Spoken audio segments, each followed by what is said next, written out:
Dans ce grand 8, nous allons parler de la vie. La vie, évidemment, avec la prime enfance, ce que l'on peut faire pour aider ces petits Savoyards à découvrir ce territoire. Bien sûr, les enfants parfois qui sont placés, comment faire pour effectivement leur donner les meilleures chances possibles pour s'intégrer dans ce territoire. Puis on va faire un grand saut vers la fin de vie. Comment faut-il placer ses grands-parents en EHPAD? Il y a des solutions comme par exemple le téléalarme qui permettent de garder tout le monde au cœur des villes et des villages des pays de Savoie. C'est tout l'enjeu de ce grand 8. On va essayer de donner des réponses précises à ces questions qui vous concernent, qui concernent vos familles, vos amis. C'est tout de suite.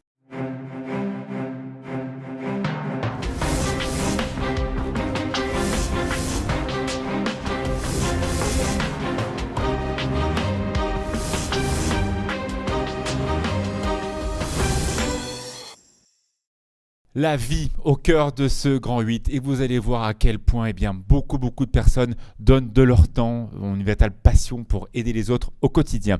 Bonjour Josiane. Bonjour. Nous sommes ici en plein cœur du conseil départemental de la Haute-Savoie. Vous savez que c'est une mission importante pour les départements. Vous êtes maintenant jeune élu au sein de cette institution. D'abord, est-ce qu'on est élu dans ces sujets comme dans n'importe quel sujet? Est-ce qu'il n'y a pas une notion aussi de vocation, s'occuper des autres? Oui, tout à fait. Donc moi, je suis élue depuis 1 an et le président Montaille m'a fait confiance.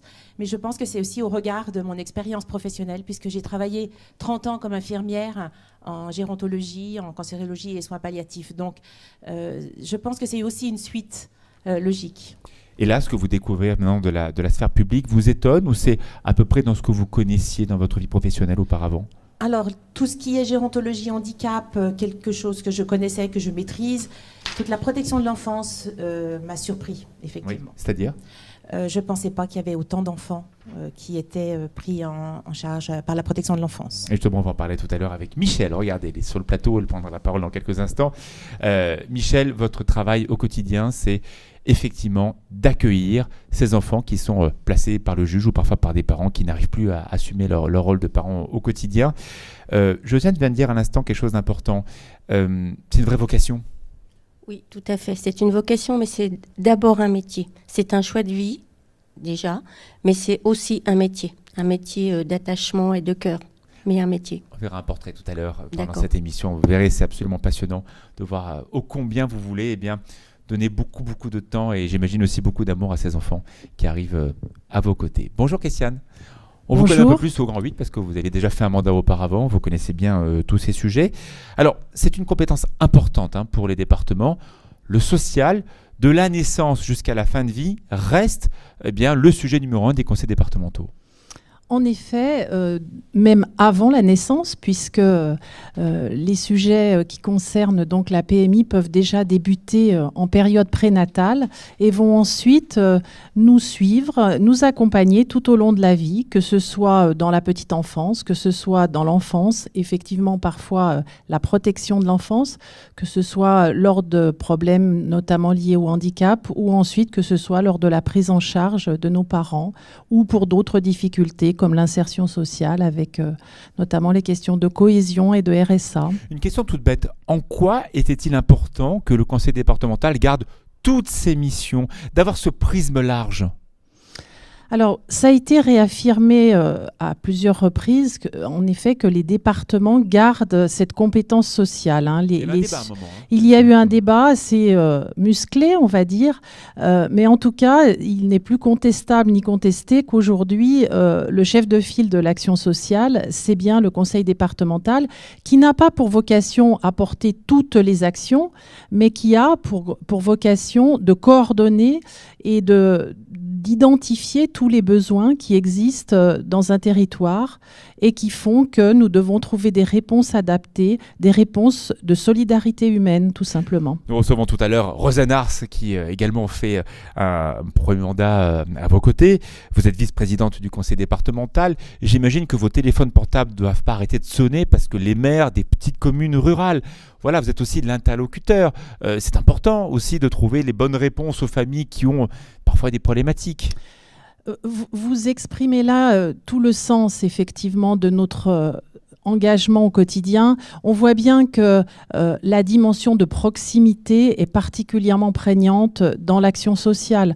On est dans l'humain et les choses ne peuvent souvent pas attendre. Il faut vraiment apporter des réponses adaptées aux questions posées, alors que ce soit effectivement avec les élus locaux qui sont interpellés parce qu'à un moment, il y a une problématique liée à une famille, liée à un parent isolé, liée à une enfance en danger. Nous sommes présents. Oui. Ce que dit Christiane, c'est parfois du cousu humain, ça se joue à une virgule près. Oui, tout à fait. Et je rejoins tout à fait Christiane, cette proximité et je dirais aussi cette réactivité. Et d'où l'importance que la compétence sociale soit restée au sein du département, à mon sens. Mais comment peut-on avoir une vision globale et faire comme ça du cousu humain ? J'imagine que parfois des histoires de personnalités, de gens que vous connaissez, ça doit vous prendre un temps fou parce que vous voulez aider ces personnes qui sont dans le besoin. Je pense notamment pour les personnes en fin de vie. Oui, bien sûr, mais on n'est pas tout seul. Par exemple, sur la Haute-Savoie, j'ai 1000 personnes qui travaillent au niveau du social. Dans tout le département émaillé, puisque nous avons 30 pôles sociaux. Donc, c'est un travail d'équipe que nous menons. Et vous, Christiane, de retour à la maison, parfois vous arrivez à mettre un filtre justement de toutes ces histoires qu'on vous raconte. J'imagine que parfois, comme pour un médecin, ça doit être dur. Et quand on touche l'humain, de toute façon, on est sans cesse animé par ce qu'on a vécu. C'est tout à fait passionnant. Mais comme le disait Josiane, on n'est pas seul. Il y a une coordination et on travaille étroitement. Alors certes, nous sommes chefs de file de l'action sociale, mais nous travaillons étroitement avec les acteurs de territoire que sont les mairies, que sont les communautés de communes, que sont les différents réseaux en lien avec les problématiques sociales que l'on rencontre. Peut-être une petite réaction sur ce que vient de dire Michel qui est très important. On sent, et on va la découvrir tout à l'heure, elle est passionnée, mais elle nous a dit, attention, c'est un métier. Oui, c'est un métier à part entière. D'ailleurs, au niveau de Christiane, elle est salariée du département. Michel, excusez-moi. Donc, elle est salariée du département. C'est un métier avec tout ce qui comporte un métier. C'est-à-dire de l'exigence. De l'exigence. Quotidien. Une équipe, même si elle travaille à la maison, chez elle, avec les enfants et sa famille, son conjoint, ses enfants.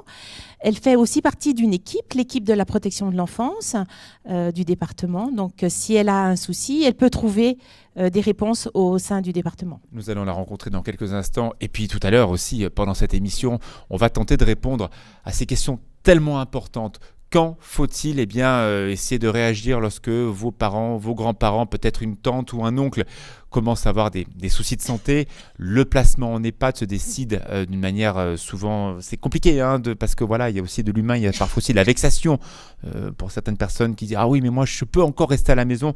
Quand faut-il prendre la décision? On essaiera de répondre à ces questions. Mais juste auparavant, on revient au tout début de la vie avec l'opération Première Page. Le département de la Savoie a choisi d'offrir aux 4600 familles d'enfants nés ou adoptés en Savoie un album cadeau, regardez, qui est écrit et illustré. Regardez ce premier reportage. Le livre pour favoriser la complicité parents-enfants, et ce, dès le plus jeune âge. C'est l'ambition affichée de l'opération Première Page. Mise en place il y a 6 ans par le département de la Savoie, l'opération vise à sensibiliser les familles au plaisir de la lecture. La Première Page, c'est une opération qui a pour vocation un peu pédagogique à faire découvrir pour les tout petits, dans le secteur de la petite enfance, la lecture, donc en offrant un ouvrage qui s'appelle Cui-Cui, donc c'est assez significatif. Donc voilà, l'idée c'est vraiment de faire découvrir le livre-objet, la lecture, et puis de recréer un lien de parentalité, donc recréer une complicité ou créer une complicité entre les parents et l'enfant. On a tous connu la grand-mère ou la maman ou le papa qui lisait une histoire à l'enfant le soir, on a tous connu ça, mais pas forcément de nos jours tous les enfants. Donc l'idée, c'est de favoriser ce lien dans des espaces publics, des crèches, des bibliothèques, de donc faire découvrir le livre et puis parler du livre par le biais de conférences, de jeux dans les ludothèques, tout ce qui peut amener au livre, qui doit être complémentaire de nos jours du numérique. 4600 familles d'enfants nés ou adoptés en Savoie en 2015 ont ainsi reçu l'album écrit et illustré par Marine Rivoal, Cui-Cui. J'ai voulu attirer l'attention sur le jeu. Avant tout, c'est un jeu, un moment de lecture. Il ne faut pas que ce soit barbant ni pour les parents ni pour l'enfant. Du coup, j'ai axé vraiment le livre sur la bêtise, la blague, tout ce qui pourrait donner envie aux parents de développer le livre autrement, la lecture autrement, partager différemment. Près de 180 structures savoyardes sont associées à l'opération Première Page. Bibliothèques, crèches, centres d'action sociale ou accueil parents-enfants. Dans ces lieux d'échange où les parents peuvent venir retirer l'ouvrage, les familles les plus éloignées de la lecture peuvent trouver conseils et animations avec un objectif, créer du lien social. Pour nous, c'est vraiment une histoire de lien. Alors de lien entre nous partenaires, autour de cet album pour aujourd'hui pour Cuicui, et bien évidemment autour des tout-petits et de leur famille. Et ce matin, cette approche qui ouvre diverses entrées est un véritable ravissement parce que avant de pouvoir le raconter, il faut qu'on se l'approprie et ces personnes qui ont travaillé là-dessus vont nous aider justement à nous l'approprier pour le restituer. Voilà, on vient de voir le reportage de Fanette de Buisson qui a également un magazine chaque semaine qui s'appelle Solidarité. On parle beaucoup de social également dans ce programme qui est réalisé par 8 Mont-Blanc. Christiane, une réaction sur ce qu'on vient de voir à l'instant? Eh bien écoutez, c'est la 6e édition de l'opération Première Page et je tiens à mentionner à quel point nous sommes attachés à ce lien parent-enfant à travers cette initiative où on voit bien que dans nos vies tumultueuses, on n'est pas forcément tous les jours dans le calme et la volonté de lire. Et on est dans un démarrage là avec ce livre qui est offert aux 4600 familles de l'année 2015 qui ont eu un enfant en 2015 et qui vont pouvoir, grâce à cet ouvrage notamment, développer ce lien, faire émerger la créativité intérieure, la liberté intérieure et l'imaginaire de l'enfant. Et on sait combien cet imaginaire est important à la construction de nos futurs citoyens de demain. Ils sont importants parce que ces petits Savoyards, alors qu'ils soient nés ici ou qu'ils soient arrivés à 6 mois, 1 an, 2 ans, vont faire leurs premiers pas, leurs premiers mots proches des montagnes ou proches de nos plaines. Josiane, il y a vraiment une attention qui est apportée dans tous les dispositifs pour mettre à l'aise les parents et les enfants. Oui, la PMI a un rôle majeur puisqu'elle participe à de la prévention et puis à de l'éducation. Et donc aussi bien pour les familles aux Savoyardes que pour nous par exemple sur la pouponnière de la protection de l'enfance où la PMI a un rôle majeur où les médecins de la PMI et les infirmières de la PMI vont pouvoir suivre le développement de l'enfant En plus, il y a aussi des diagnostics à faire. Parfois, il y a des petites problématiques, parfois des choses plus graves. Donc, c'est à ce moment-là qu'on arrive à les déceler. Tout à fait. Évidemment, ça pose la problématique de la couverture médicale de nos départements. Il faut des médecins pour forcément faire ce diagnostic. Christiane, en zone de montagne, comment on fait ? Alors, en zone de montagne, nous avons, je vais prendre rural, l'exemple de rural, oui, mais je vais prendre l'exemple en particulier de la Tarentaise, en Savoie, où on voit bien que c'est grâce à des réseaux aussi animés, par exemple par un médecin, que l'on va pouvoir répondre au mieux aux besoins des assistantes maternelles, des modes de garde, en particulier avec la question de la saisonnalité. On sait que les médecins, il y a ce problème de déserts médicaux qui existe dans nos zones rurales et qui impacte forcément depuis le quelques temps parce département. qu'on voit les fameuses maisons médicales qui s'installent un peu partout dans les 2 départements et ce qui permet aussi de garder les médecins sur place parce qu'ils mutualisent leurs moyens. Alors, vous parlez de quelque chose qui m'est particulièrement cher, puisque dans le canton où je suis élue, le grand canton donc de Saint-Pierre-Chameau-Aiguebel, nous avons, il y a 2 projets de maisons médicales. Alors, un projet de maison de santé pluriprofessionnelle et un projet de regroupement de professionnels de santé, de médecins et d'autres professionnels. Et on sait que s'il n'y a pas cette présence dans ces zones rurales, eh bien c'est non seulement le désert médical, mais ensuite c'est l'exode des campagnes. Ça permet de fixer les populations. Ça permet de fixer complètement les populations, oui. Alors, même chose, c'est vrai, Josiane, c'est vrai que le département délivre des agréments aux assistants maternels. Voilà, c'est important de montrer que ce personnel-là est au quotidien et c'est un personnel qui est formé, détecté. Oui, tout à fait. Et là, les médecins de la PMI ont un rôle primordial. On va donc continuer à parler de cette PMI. Il y a des consultations prénatales, il y a des consultations dès que les enfants donc sont nés, l'accompagnement jusqu'à 6 ans, c'est souvent l'entrée à l'école qui est important. Même chose quand on est en plein cœur de la vallée d'Abondance, il faut garder ces populations et ces jeunes enfants au cœur des territoires. Ça fera des enfants qui vont aller dans la petite école de hameau qu'il faut aussi fixer. Oui, bien sûr, c'est primordial. Et comme je rebondis sur le manque de médecins, même si on a des maisons médicales qui naissent à certains endroits, hein, on voit, la difficulté, c'est de faire venir quand même les médecins dans ces maisons médicales. Il faut quand même rappeler que c'est pas chose facile, puisque nous sommes sur un territoire avec une cherté de la vie. Et les médecins ne viennent pas facilement. Il faut rappeler que l'ensemble de ces services, très globalement, sont gratuits. C'est une aide à la population locale.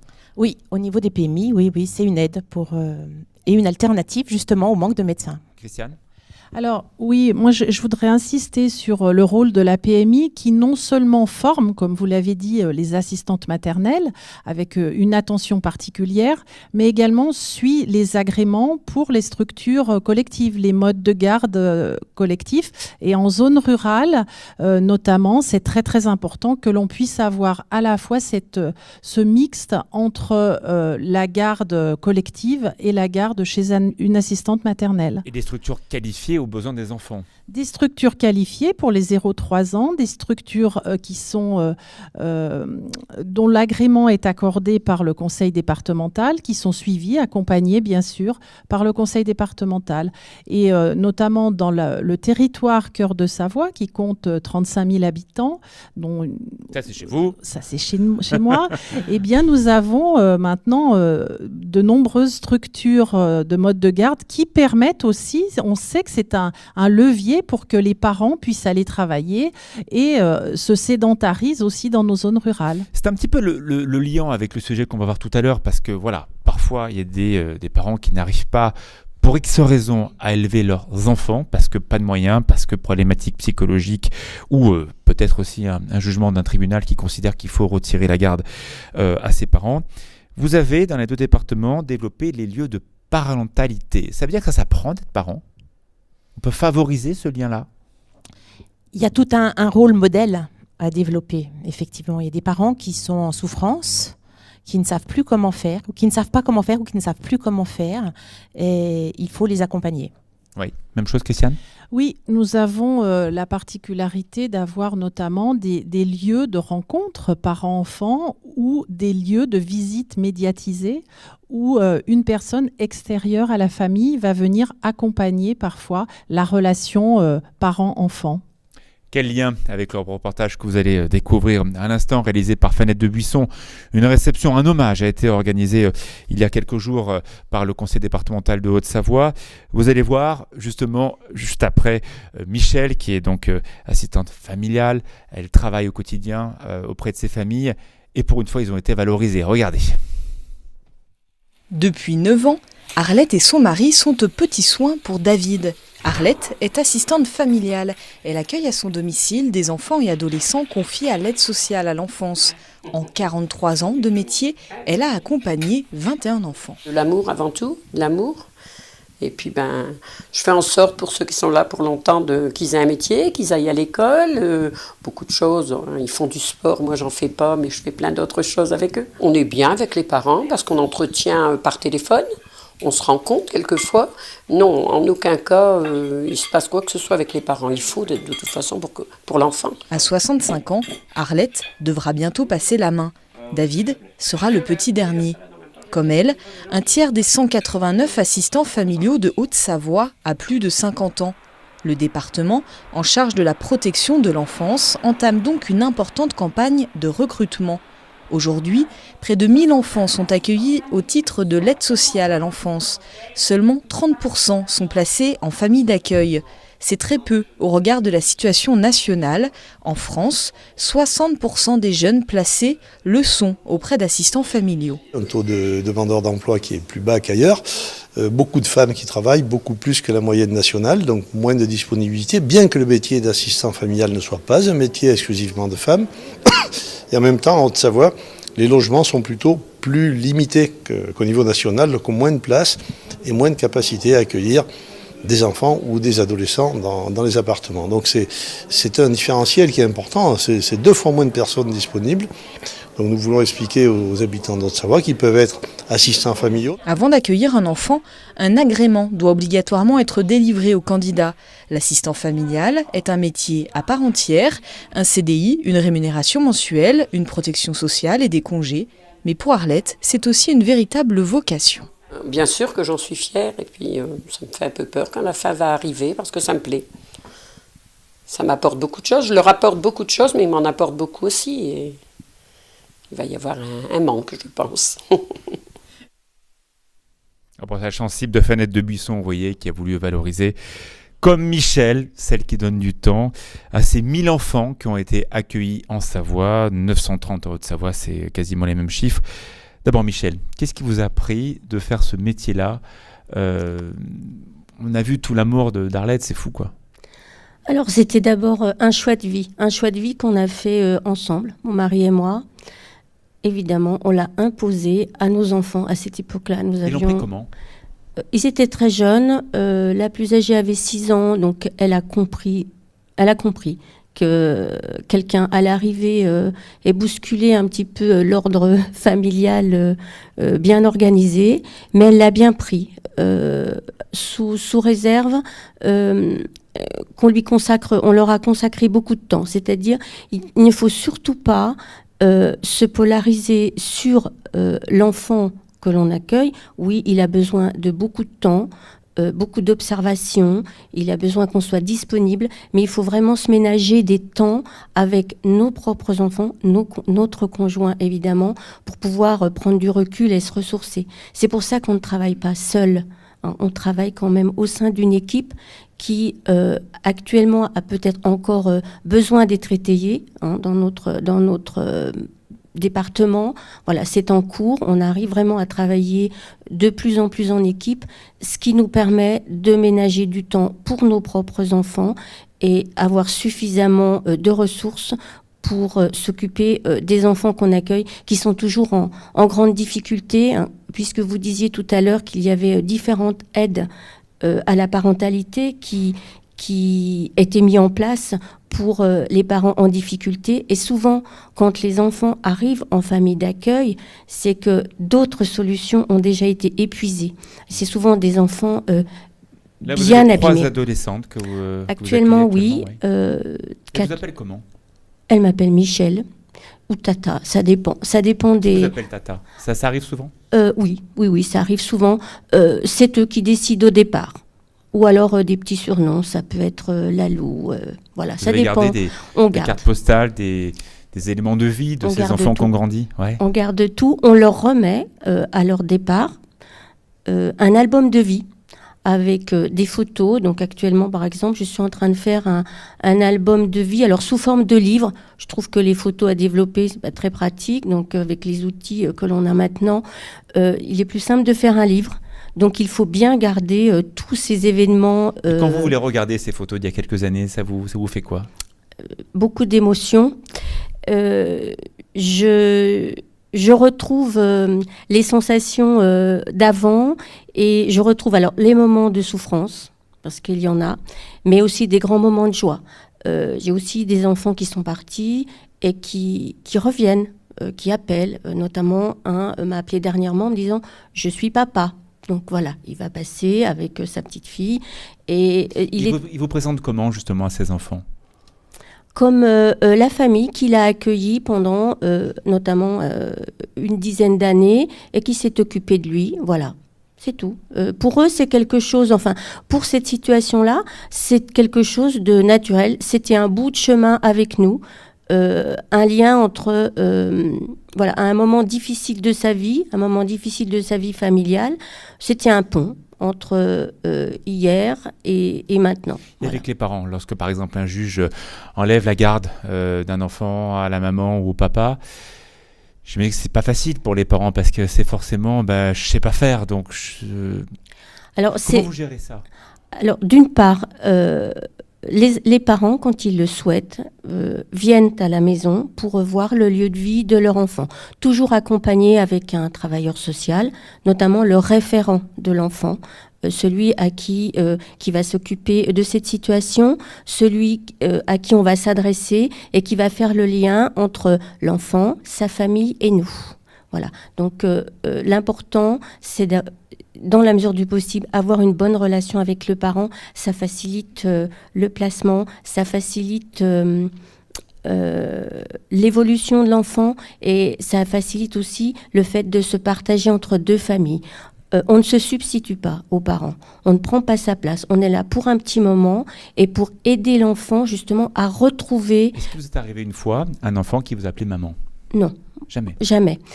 Ça peut arriver, je pense, quand on accueille un enfant tout petit qui a vraiment envie et besoin de prononcer ce mot maman, notamment un bébé, quand il grandit au milieu de nos propres enfants qui nous disent maman, souvent il dit maman. Donc c'est notre rôle à nous de lui faire comprendre que oui, il peut dire maman, mais on n'est pas sa vraie maman. Sa vraie maman, c'est quelqu'un qui va voir peut-être occasionnellement et avec qui il va être appelé à créer du lien, un lien maternel. Josiane, on voit dans ce sujet tout l'amour, parce que même s'il y a ce côté très professionnel, et on a bien compris que Michèle veut insister sur le fait qu'elle n'est pas toute seule, qu'elle n'est pas livrée à elle-même pour l'éducation de ses enfants, mais voilà, il y a aussi le cœur qui parle, quoi. Oui, c'est justement la difficulté, c'est d'éduquer, d'accompagner un enfant sans se substituer à ses parents, et c'est une grande difficulté, d'où l'importance aussi de la formation.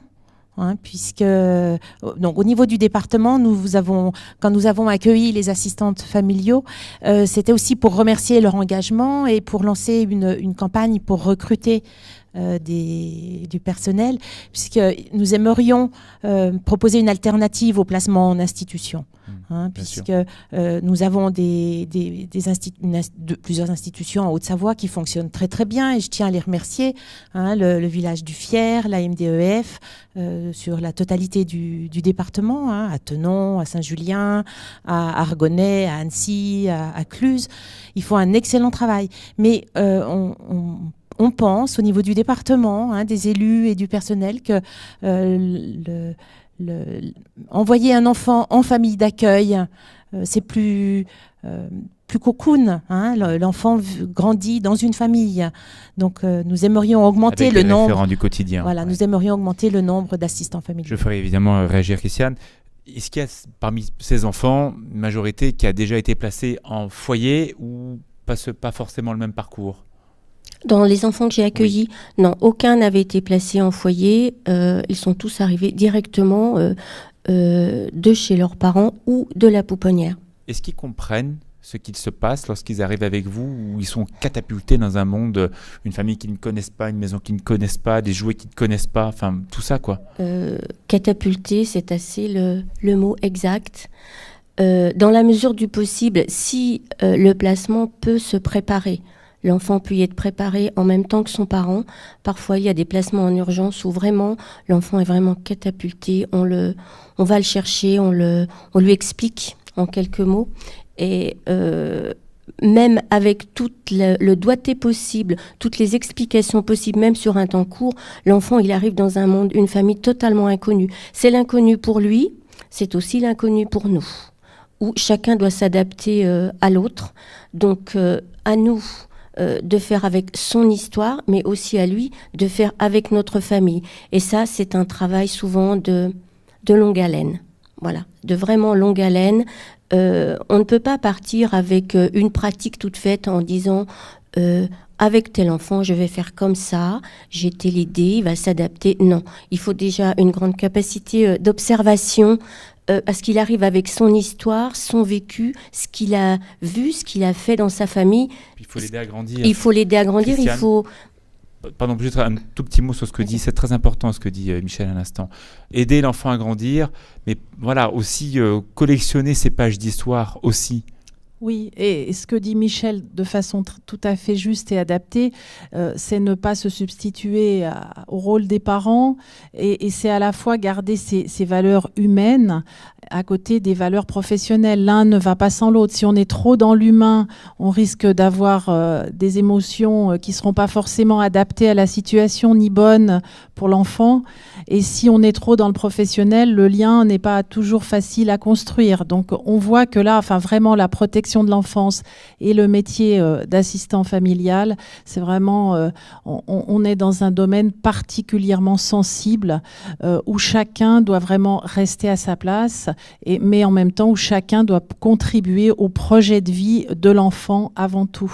Et Michel, on voulait vous remercier, tout simplement. Vous, Arlette et toutes les autres qui ont été valorisées et effectivement, pour une fois, voilà, mis sur le devant de la scène. Je sais que vous n'aimez pas forcément ça, mais voilà, je crois que c'est tout le monde qui avait vraiment envie de vous dire bravo. Merci. Pour ce que vous êtes, tout simplement.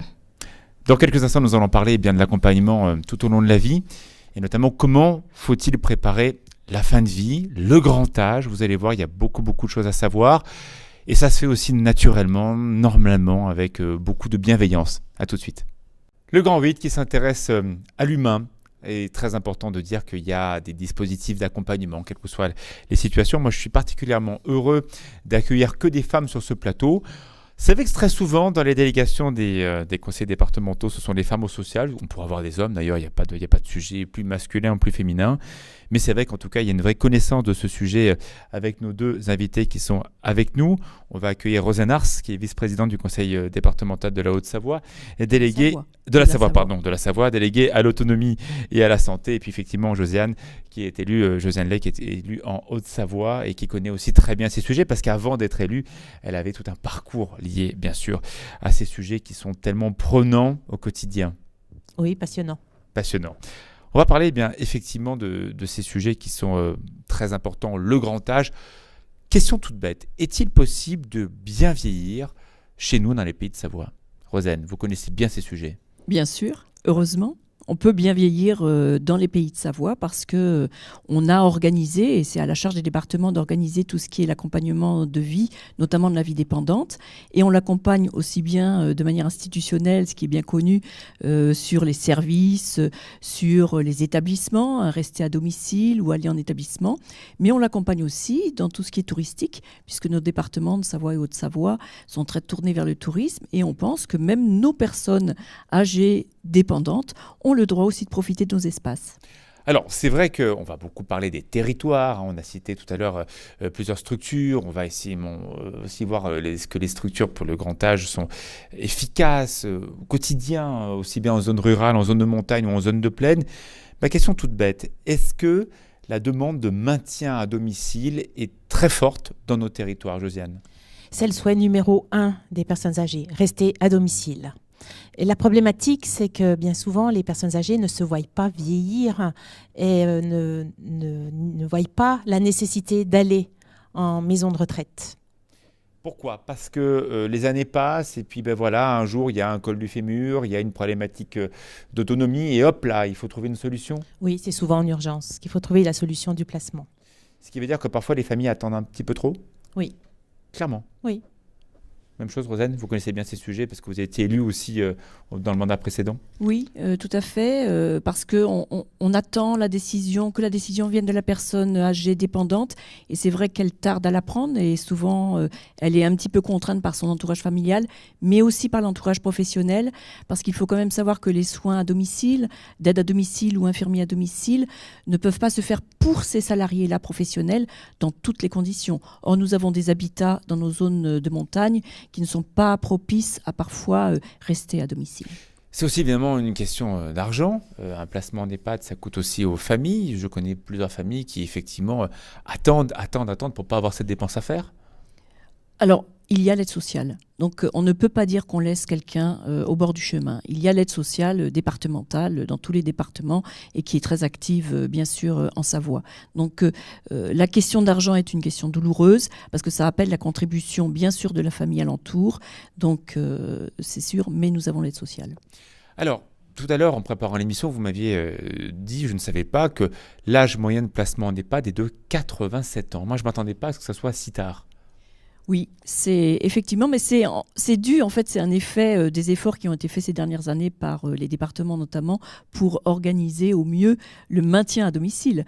Donc le fait est que maintenant on peut rester à domicile avec un maximum d'entourage, de confort et de professionnalisme. Du coup, ça, effectivement, ça recule l'entrée en établissement qui se fait souvent dans l'urgence.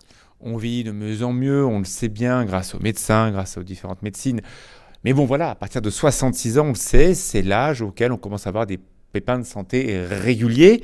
Entre 66 et 87 ans, il y a une marge, il y a plus de 20 ans. Hein.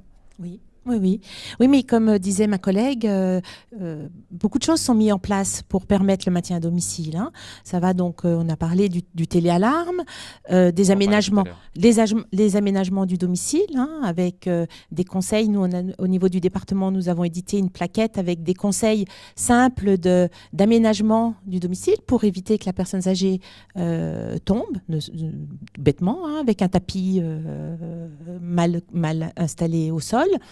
Avec les aides à domicile, lavoir de douche, les associations. Hein, je pense qu'il faut aussi reconnaître le travail des associations, les ADMR, les associations d'animation, la Coderpa en Haute-Savoie qui marche très bien.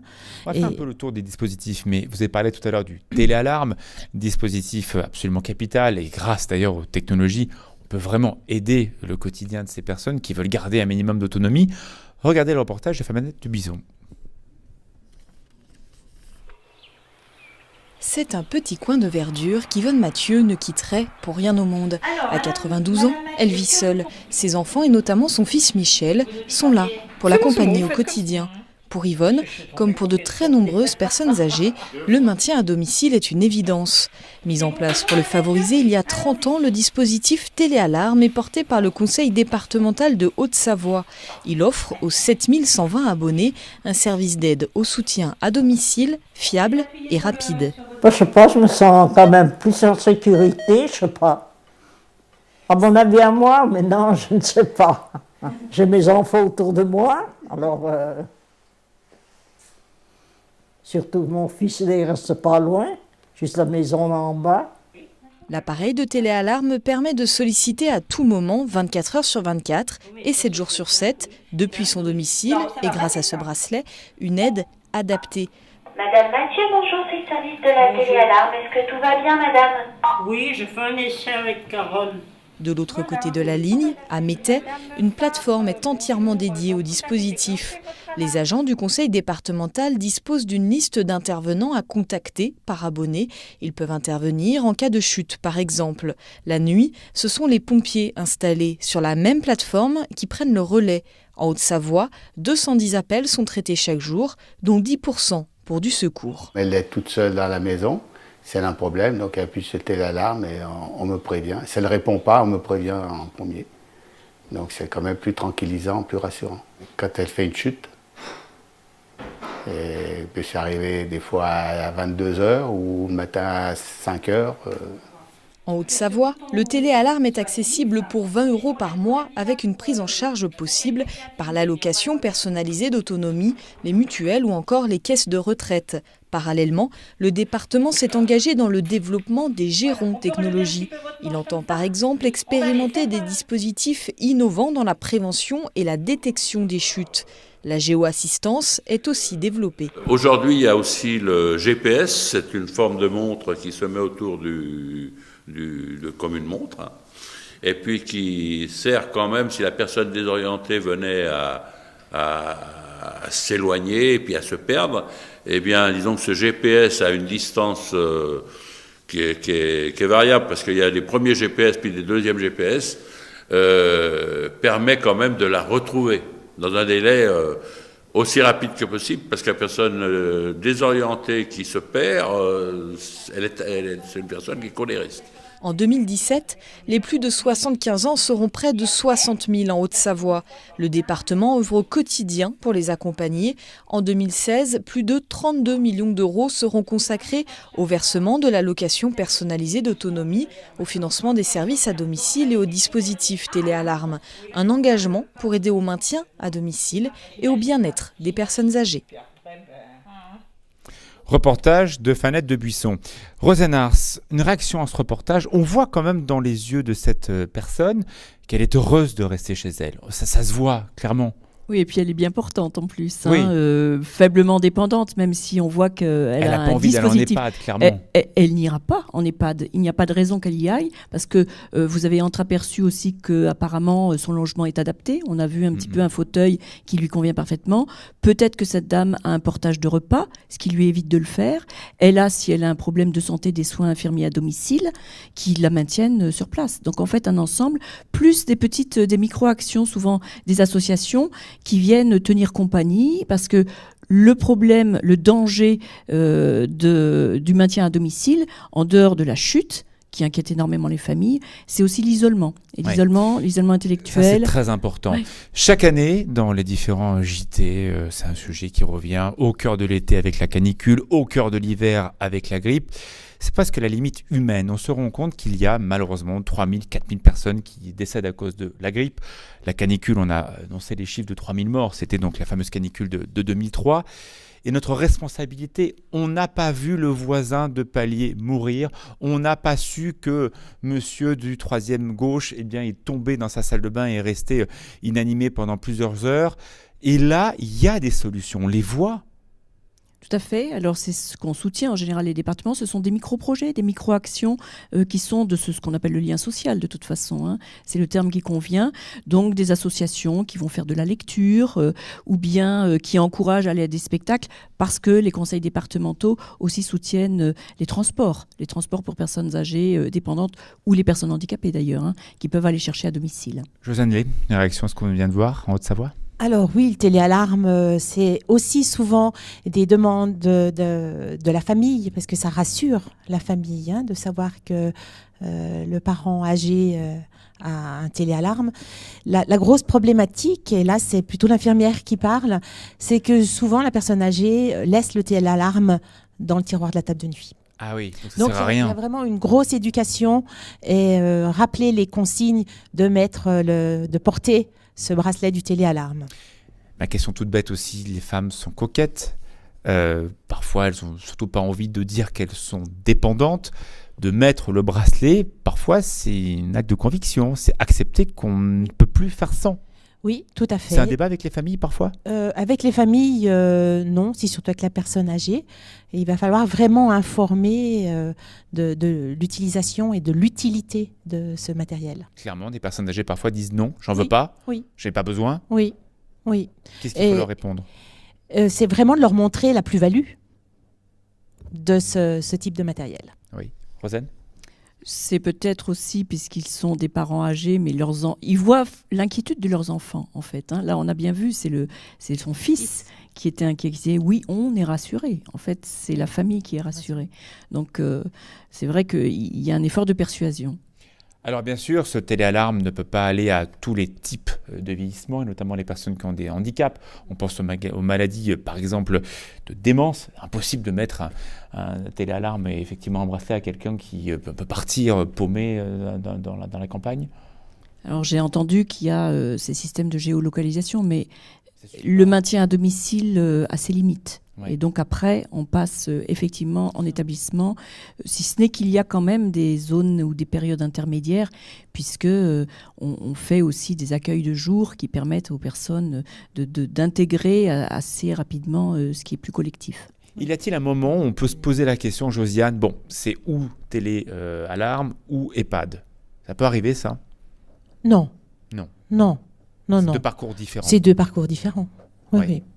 On va voir des images d'un EHPAD. Vous allez pouvoir les commenter, Rosanne, vous les connaissez. Vous allez très très régulièrement sur le territoire rencontrer aussi le personnel qui fait un travail extraordinaire au quotidien.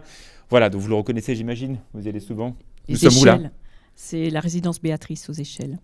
On voit effectivement tout le travail et surtout évidemment le soin au quotidien. Très souvent, l'entrée dans l'EHPAD est mal vécue par les personnes. Qu'est-ce qu'il faut dire aux familles ? Qu'est-ce qu'il faut dire à ces personnes-là ? C'est quoi ? C'est une fatalité ? Ça se prépare en famille, l'entrée en EHPAD ? Ça se prépare, on cherche à le rendre le moins douloureux. Donc, les établissements travaillent énormément sur justement le fait que l'EHPAD doit être au cœur de la cité, ouvert sur l'extérieur. Donc, avec des relations avec les écoles qui viennent à l'intérieur, un partage d'activités. Donc, c'est essentiel pour que on n'isole pas en fait, même dans un établissement très bien structuré, les personnes âgées dépendantes. Mais c'est pas facile. C'est un pas parce que la personne âgée sait que elle est dans le dernier pas de sa vie. On ne peut pas se leurrer, et ils sont lucides d'ailleurs. En moyenne, la durée de séjour dans un EHPAD est de combien de temps, à peu près ? On peut dire que si on y rentre à 86 ans, 4 ans. 4 ans. On sait qu'il y a beaucoup de personnes qui nous regardent aussi dans les EHPAD, que ce soit le personnel ou effectivement les personnes qui sont hébergées, qui ont 8 Mont-Blanc et qui parfois aussi, parce qu'il y a beaucoup de modernité, communiquent avec leurs enfants et leurs petits-enfants. Nous avions vu un EHPAD à Rumilly ensemble où il y avait donc une connexion Skype avec les petits-enfants et ça marchait très bien. Bien sûr, c'est pour ça que l'EHPAD doit rester dans la modernité. Et en fait, même dans l'EHPAD, on doit stimuler encore la personne. En Savoie, on a beaucoup axé notre action sur ce qu'on appelle l'animation dans l'EHPAD. Et donc, on a vraiment augmenté les temps d'animation. Et en Savoie, en 2016, on a aidé les animateurs, notamment pour qu'ils stimulent et qu'ils animent un peu la vie. Ce n'est pas que manger, dormir et s'asseoir dans un fauteuil. Et donc, le département de la Savoie a adhéré à une plateforme d'aide aux animateurs qui s'appelle Culture à Vie pour amener de la vie, bien sûr, à ces personnes, même si elles sont dépendantes. Josiane Lay, on le rappelle, en 2025, un Haut-Savoyard sur 4 aura plus de 60 ans. C'est pas une fatalité, c'est comme ça. Oui. Et donc là, effectivement, il faut trouver des solutions il va adéquates. Trouver des solutions. La grosse problématique en Haute-Savoie, c'est le manque de place en EHPAD. Ouais. Nous avons estimé entre 200 et 300 besoins.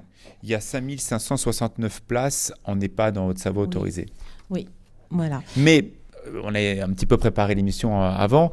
Vous le connaissez bien, ce sujet, toutes les deux. C'est parfois aussi de la responsabilité des familles qui attendent peut-être un petit peu trop. Oui, mais les places, elles manquent quand même. Oui. Chez nous, au niveau de la Haute-Savoie, il nous manque, comme je vous disais, entre 200 et 300 places. La semaine dernière, nous avons eu la chance d'inaugurer un EHPAD à Chamonix, l'EHPAD Coutet. Mais nous faisons très peu d'inaugurations à l'heure actuelle, puisque nous sommes en négociation avec l'ARS pour avoir des autorisations de créer des EHPAD. La politique dédiée aux personnes qui ont un grand âge, c'est 10% du budget de la Savoie. La même chose forcément en Haute-Savoie. Là, voilà, c'est un sujet important. Vous l'avez dit tout à l'heure, les personnes qui ont une maman, parfois une grande-tante qui a un grand âge, eh bien voilà, il y a un tour qui arrive et il faut dire, voilà, maintenant ça y est, on t'a trouvé la place, il faut y aller maintenant. Oui, c'est toujours une difficulté. C'est pour ça qu'on parle souvent. Alors, pour ce qui est de la Savoie, on a récupéré un retard. Donc, pour l'instant, on est dans la moyenne régionale. Donc, on n'aura pas de places créées dans les prochaines années, si ce n'est celles qui étaient prévues, qui ne sont pas encore opérationnelles. Mais c'est vrai qu'on passe souvent des listes d'attente qui font qu'on attend souvent. Mais souvent... Les familles font des dossiers sur différents EHPAD. Et puis, à la première place qui se libère, est-ce qu'il y a une question aussi de territorialité? En clair, essayer de faire que les personnes sont dans leur territoire pour aussi faciliter les visites de la famille. Alors c'est ce qu'on a fait, donc chaque ancien canton, qui était des petits cantons, des petites zones, a son EHPAD, mais on peut quand même constater que quelquefois on se rapproche de sa famille, et quand elle n'est pas dans le canton, ça veut dire qu'on se déplace. La personne âgée va dans l'EHPAD qui est à côté du lieu de résidence des enfants et petits-enfants. Donc en fait, il faut avoir tout. J'étais absolument ravi en tout cas de vous rencontrer. On a fait un grand saut dans la vie, de la prime enfance à la fin de vie. On a vu que le conseil départemental est vraiment au quotidien dans tous les grands moments, aussi l'insertion, aussi bien sûr les personnes en grande difficulté, le collège aussi avec cette compétence et le logement. Il y a tellement de sujets. Est-ce qu'il y a un point d'entrée, un site internet, un endroit où on peut aller trouver de l'information, notamment sur ces sujets-là? C'est le site du Conseil général? Oui, sur le site de la haute-savoie.fr. Haute-savoie.fr. Oui, qui est très bien fait, avec des informations très, très pointues. Et donc, j'encourage les gens à aller le voir, avec des petits films aussi qui expliquent bien. Comme on a vu effectivement un instant. Même chose, Rosanne? Même chose pour le Conseil départemental de la Savoie, si ce n'est qu'il y a aussi des informations de proximité qui sont dans les clics. Donc, je refais la publicité pour les clics, les conseils locaux d'information et de coordination. C'est marqué clic. Donc, il y en a excentrés dans nos départements. Ce sont des endroits où on peut avoir des informations, notamment pour ce qui concerne le grand âge. Josiane connaît très bien ces sujets parce que voilà, auparavant c'était son métier. Vous avez plus d'expérience en tant qu'élu. Qu'est-ce que vous dites à Josiane de tout votre parcours, de ce que vous avez fait dans ce quotidien des territoires? On apprend beaucoup. On apprend beaucoup, on fait beaucoup et il y a tout à faire. Donc c'est passionnant. Voilà. Josiane? Et on fait beaucoup de kilomètres. Moi, je suis ravie de découvrir la Haute-Savoie aussi, de voir, de visiter plein d'EHPAD, plein de centres pour enfants. Et c'est enrichissant et c'est vrai qu'il y a encore plein de choses à faire. Mais il faut surtout encourager, je crois, les micro-projets. Moi, je suis très... Alors, il y a les réponses institutionnelles. On est encore une fois dans le cousu humain. Voilà, on a la réponse institutionnelle, donc on fait les EHPAD, voilà. On soutient les services d'aide à domicile, les services de soins infirmiers à domicile. On fait donc, voilà, tout ce que j'ai dit auparavant. Mais il faut soutenir surtout les petites entreprises, les petites actions qui sont portées par les gens. Et c'est quand même, c'est la loi d'adaptation de notre société au vieillissement. C'est notre société, donc il ne faut pas tout attendre du conseil départemental. Le conseil départemental est là pour faire et animer. Mais pour animer, il faut qu'il y ait des gens qui fassent. Et il y a beaucoup de gens qui travaillent et qui font des très belles choses. Et on l'a vu tout à l'heure avec la valorisation de Michel et tant d'autres qui font ce travail au quotidien. Un grand merci à tous. Merci également aux 2 départements de nous avoir aidés à préparer cette émission. Fabrice Salito, également Cécile Menu. On est en tout cas très heureux d'être ensemble pour voir qu'il y a vraiment toute une carrière d'aide, des personnalités qui sont vraiment engagées au cœur des territoires. C'est la fin de ce Grand 8. Réalisation François Pirot et Christophe Flamand. À très bientôt.